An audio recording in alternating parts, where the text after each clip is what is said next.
जय श्री राम दोस्तों।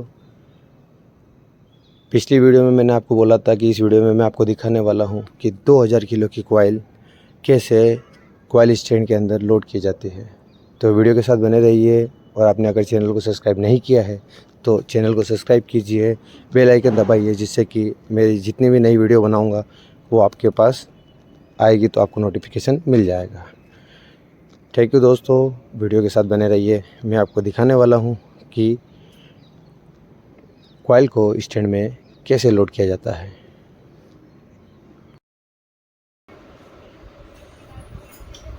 अब जो ये हमारे पास में सामने जो पिछली कॉइल का तार है, हम इसे काटेंगे कटर की सहायता से, जिससे कि आगे हम इसकी वेल्डिंग कर सकें।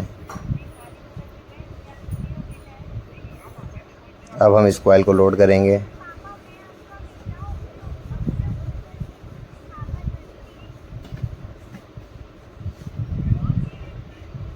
इससे बड़ी ही सावधानी से लोड किया जाता है, क्योंकि कॉइल की पत्ती कटी हुई रहती है। ऐसे लोड करते समय पत्तियाँ टूट सकती है। अब हम बेल्ट को बाहर निकाल लेंगे चरखे में से।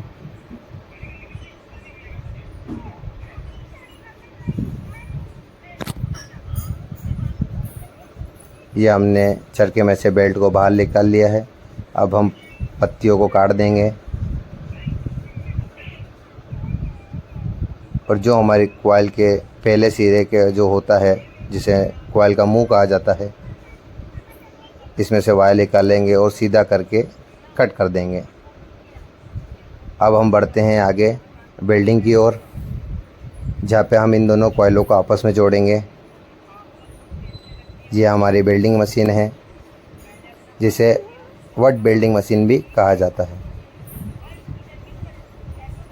इसे आम तौर पे दो लोहे के सिरों को जोड़ने के लिए ही बनाया जाता है।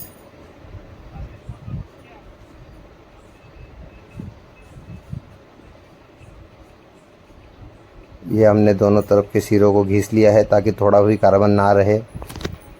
अगर कार्बन आएगा तो वेल्डिंग अच्छे से होगा नहीं दोस्तों। ये हमने हमारा वेल्डिंग कंप्लीट कर लिया है।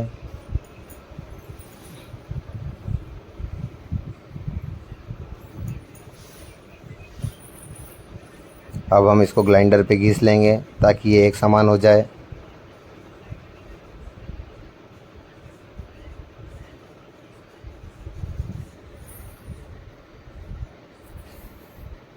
अभी एक समान हो गया है। अब हम हमारी मशीन दोबारा से रनिंग करेंगे। अब जब हम नई कॉइल वेल्डिंग करते हैं तो अक्सर ये होता है कि कई बार हमारा जो वेल्डिंग किया हुआ रहता है वो आगे चल कर के टूट जाता है।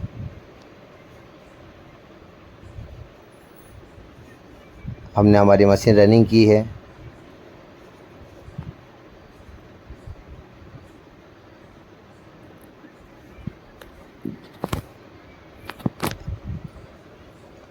अब हम देखते हैं कि हमारा वेल्डिंग पास होगा या नहीं, या ये किसी न किसी ड्रम में टूट जाएगा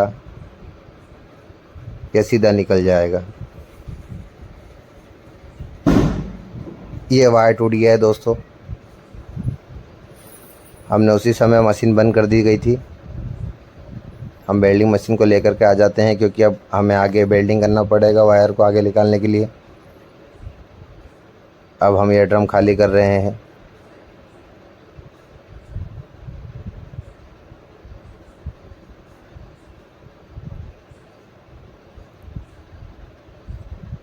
अब इस ड्रम के अंदर दोबारा से डाई सेट लगाने के लिए पॉइंट बनाना पड़ेगा,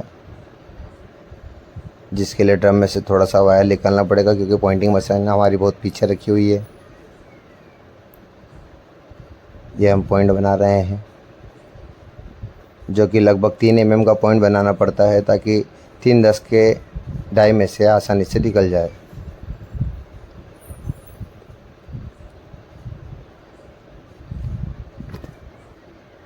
ये हमारा पॉइंट बन करके रेडी हो गया है।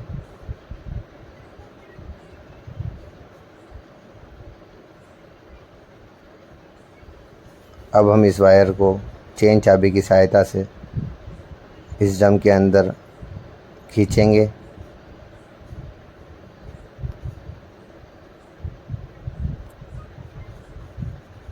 चलती मशीन में जब वायर टूटता है तो वायर काफ़ी गर्म रहता है, इसलिए थोड़ी सावधानी रखनी पड़ती है कि वायर कहीं हाथ पैर में लगे ना। ये चेन चाबी है जिसकी सहायता से हम वायर को आगे की ओर खींचेंगे।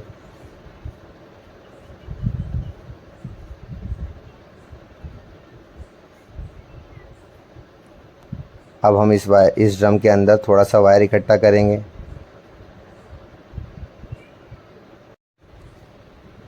हमने मशीन बंद करी ही थी कि हमारा वायर दोबारा से टूट गया।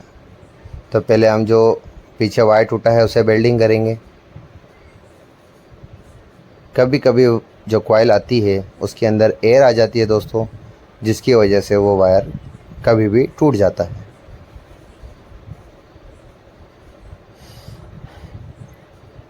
अब हम इसको यहाँ पर वेल्डिंग कर देंगे।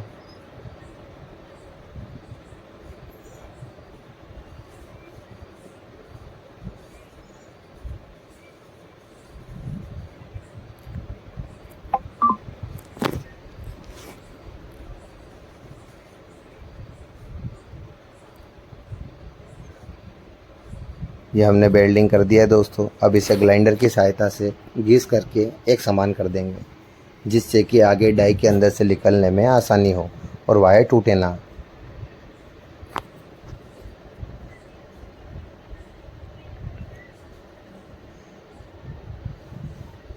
अब इस अब हम इस बिल्डिंग को थोड़ा सा आगे निकाल देंगे।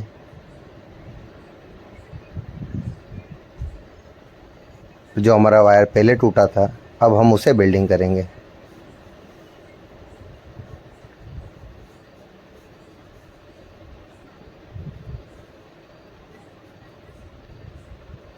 ये हमने वेल्डिंग मशीन पे वायर लगा दिया है। दोनों सिरों को मिला करके अब हम वेल्डिंग करेंगे। दोबारा से इसको ग्राइंडर की सहायता से घिस के एक समान करेंगे।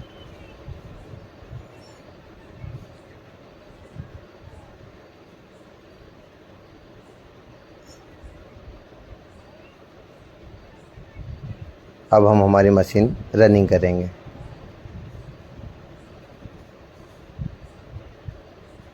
ये हमारी मशीन रनिंग हो गई है दोस्तों।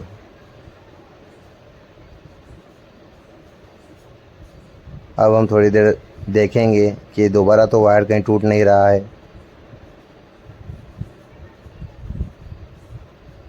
तो इतने में ही हम देखते हैं कि हमारी आंटियाँ गिर जाती है, इसलिए भाग करके हमें जाना पड़ता है आंटियों को सही करने के लिए और दोबारा से मशीन चालू करनी पड़ती है।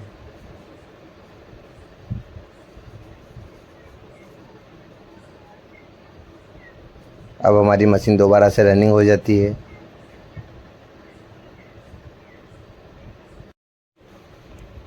चलते चलते अब हमारी कॉइल लगभग आधी हो गई है। अब हम क्रेन को लेकर के आ जाते हैं, क्योंकि हमारे पास काफ़ी बंडल इकट्ठे हो गए हैं। इन बंडलों को हमें टाटा एस के अंदर डालना पड़ता है ताकि ये कटिंग के लिए जा सके।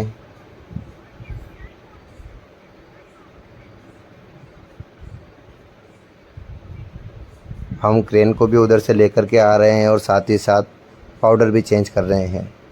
जी हाँ दोस्तों, ये पाउडर हमें लगभग हर 1 घंटे में चेंज करना होता है। अगर हम इसे चेंज नहीं करेंगे तो वायर में जो है कार्बन आने लगता है। कार्बन आने की वजह से ये वायर आगे कटिंग पर चलता नहीं है ठीक से, और ना ही एक्सोजन पे ठीक से चलता है। ये हमारे 8 बंडल कंप्लीट हो गए थे, तो हम इसे क्रेन की सहायता से टाटा एस के अंदर डालने जा रहे हैं। इन बंडलों का लगभग वेट 2400 किलो है। जी हाँ दोस्तों, 2400 किलो, लगभग 2.5 टन के आसपास इसका वेट है, जो कि हम क्रेन की सहायता से ले कर के जा रहे हैं। हमारी क्रेन की कैपेसिटी लगभग 3000 किलो वेट उठाने की है, इसलिए हम आसानी से 2400 किलो वेट उठा करके ले जा रहे हैं।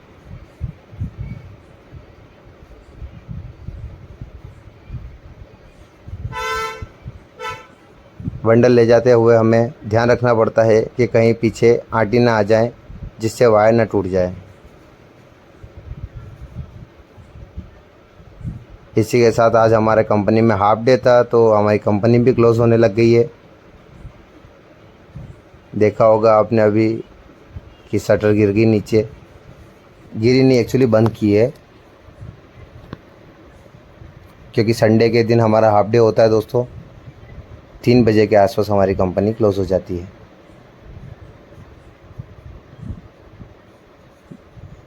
अब हम वायर के वो जो बंडल बने थे वो ले जा रहे हैं टाटा इसके अंदर लोड करने के लिए। हम हमारे बंडल लोड करके के आते हैं।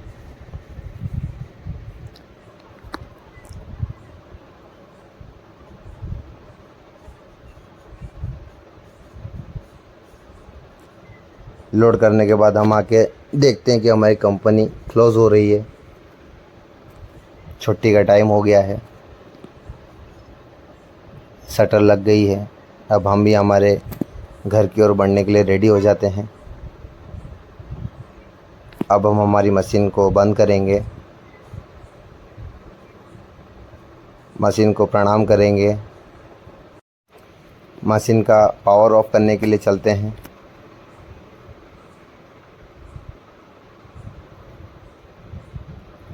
जी हाँ दोस्तों, जहाँ से हमने सुबह ऑन किया था पैनल रूम में, वहीं से हम उसे ऑफ भी करेंगे।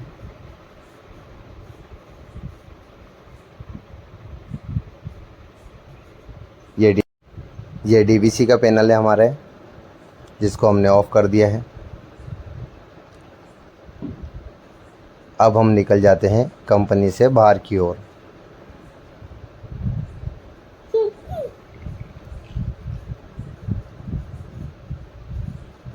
ये हम आ गए हैं लगभग गेट के पास। अब हम हमारी कंपनी के अंदर जो हमारी मशीन के पास लाइटें जलती हैं उन्हें ऑफ़ करेंगे। ऑफ़ करने के बाद हम निकल जाते हैं गेट से बाहर।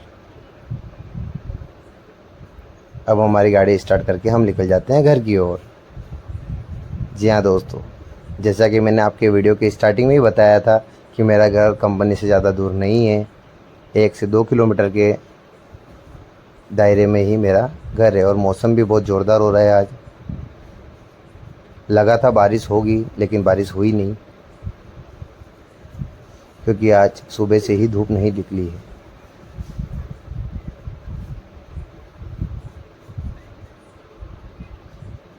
अब हम हमारी कॉलोनी में एंटर होते हैं।